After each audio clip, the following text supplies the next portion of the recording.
Hey there, welcome back to Summit Sunrise. I'm here with actually my last guest neighbor, Sean from Cutthroat Anglers. How you doing? Good, Jeff. How you doing? I'm delightful. You know, I guess the big curiosity I have, I know you took Ashley Prill on a, was it a float trip? Or Yeah, we took her on a float trip. Ashley and Andy, one of your sales associates. Okay, now and that's one of the things that Cutthroat Anglers does, float trips. You do day guiding trips, and the question is why did you take Andy and Ashley on a float trip opposed to when you actually kind of walk along the shore? And is it because they needed to bring a lot of beer? I think that was probably the main reason, so they could transport mass amounts of alcohol in our floating craft. Yeah, a lot better than hiring like a beer and wine Sherpa. Or a Sherpa or a donkey. Because being from Niceville, Florida, Ashley's she's big into kind of a unassuming Chardonnay, where Andy drinks Jack right out of the bottle. But no, give us a scenario, a float trip, how that all works. You put in, obviously, as the name suggests, you float downstream. Correct. Right? Yeah, you're floating and you're fishing the entire time that you're in the craft. You're standing up the whole time. It's constant action. Mm-hmm. It's the kind of thing where even if the fishing is slow for some reason on a day, you're still going to enjoy. You're going to enjoy the floating aspect of it. No, the picture the graphic we just saw, that looked like was that how it would a typical setup right there? Was that a little bit rough? I mean, that would be kind of a little rough for say casting. Or is that the experience you might get on a float trip, something like that? That's pretty much the experience that you'll have whenever you do a float trip with us. Being in Colorado, a lot of gradient rivers. We don't have a lot of real slack, calm water like they might have in Pacific Northwest. So it's the kind of thing where you're constantly going through fast-moving water. Right. There's constant action, and you're fishing through rapids, through Class 3 rapids. The fish like the calm slack water near the shore. So we want to encourage our guests to stand up and fish through all the rapids. Obviously, if they don't feel comfortable, they're more than welcome to sit down. But I would think on something like that, there's a little bit of some little bit of waves, standing waves, and so the fish wouldn't hang there. But what they would do is be kind of gravitate towards the eddies. So that would actually make it even perhaps even an easier experience or a more likely experience to catch something, because there'd be where they're going to be. Yeah, it sounds like you've done this before. Well, that's exactly where the fish would be. I have the same brain size as a trout, so I can figure that out. So then we have float trips, but then also the kind of the quintessential fly fishing experience is kind of like river run through it when you're standing on the shore and casting or actually wading and casting. You guys do that as well? Yeah, we brought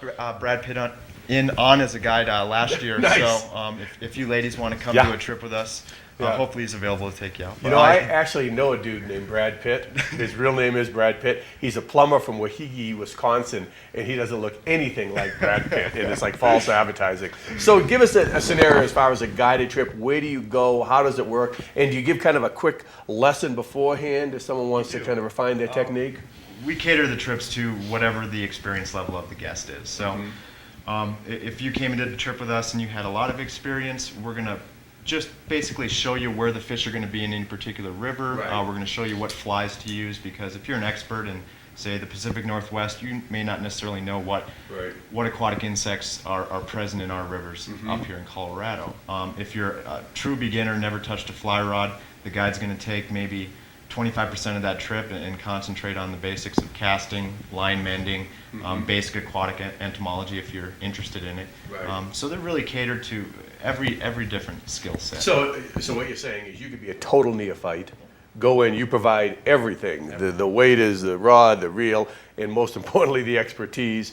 Take somebody on a trip, and I'm guessing on some of these neophyte or beginner trips, catching a fish isn't the ultimate goal. It's just getting comfortable with the sport and just learning a new skill. And and if you catch a fish, that's great. But also, you're in some of the more beautiful places in the whole state of Colorado. So that's also icing on the cake. Where do you take? What rivers do you guys fish off of? Oh gosh, we've got more permits than any other shop up here. But a majority of our float trips are going to be on the Colorado River, the Upper Colorado, the Pump House area, which I'm sure most people are familiar with. Yep. We do a lot of trips on the Roaring Fork also. That's by Pitkin County. Correct. And also the Arkansas River. Great spring float fishing there. Right. You can have 120 fish days in the spring on the Arkansas. So Those are our main float fishing guided rivers. We also do a lot of wade fishing trips on the Blue River here. Which is gold medal. It is gold medal. Right. Yep.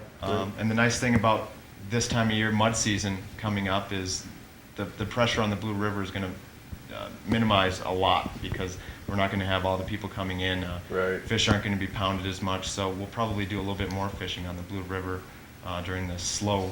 Yeah, time of year. you said mud season. I've used that word today as well. It's a bit of a misnomer. In September and October, not a lot of mud, just beautiful aspens, cooler temperatures, a consistent water temperature, which the fish like, and thus the fishermen like, and also less crowds. I mean, I think the best time to be in Summit County, actually in the state of Colorado, is September. So, and that's, you guys are going with classes and also as far as trips right through September, October, actually year round, correct? Yep. We're year round. But we suggest if there's any second homeowners or people who are maybe waiting to do a trip, come in and take advantage of, like you said, September, October, less traffic on the river, beautiful fall colors, which should probably start fairly soon here. Yeah, it's a great time to. Located right in by the Silverthorne Pavilion, it's Cutthroat Anglers.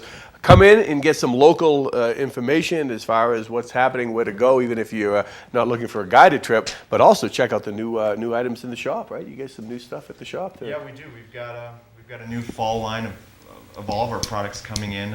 Some warmer layering pieces to keep you warm on the Blue River in January, and we're also having some sales on 2012 items. So if you're looking to get into a new fly rod, maybe a new pair of waders, stop by the shop and check out what we have on sale. You know, for the uninitiated, fly fishing or fishing in Summit County, year-round sport. So in other words, if you're here for a ski vacation, you want to take a day off, the quads are getting a little bit spasmed, take a do a day of fly fishing, and it's amazing. And then I'm guessing no one's on the river in the winter, not many people. So you have it mostly to yourself. Yeah. Yeah. Winter fishing can be some of the best fishing on the Blue River. Yeah. You get a warm day in the mid 30s, high 30s. Every fish in the river system is going to want to feed on that day. Right. So Cool.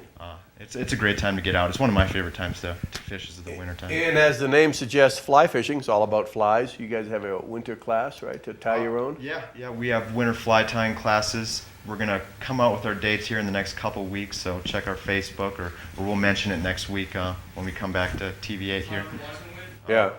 All right. Are you feeling erudite right now? Are you feeling intelligent? Because I get something to throw at you. I often do. All right. Well, that's good. Did you go to college? I did, yeah. Yeah, I see. I did not. So hopefully one of us will come up with the answer. This is Watch and Win, and they can walk away with a pretty cool prize.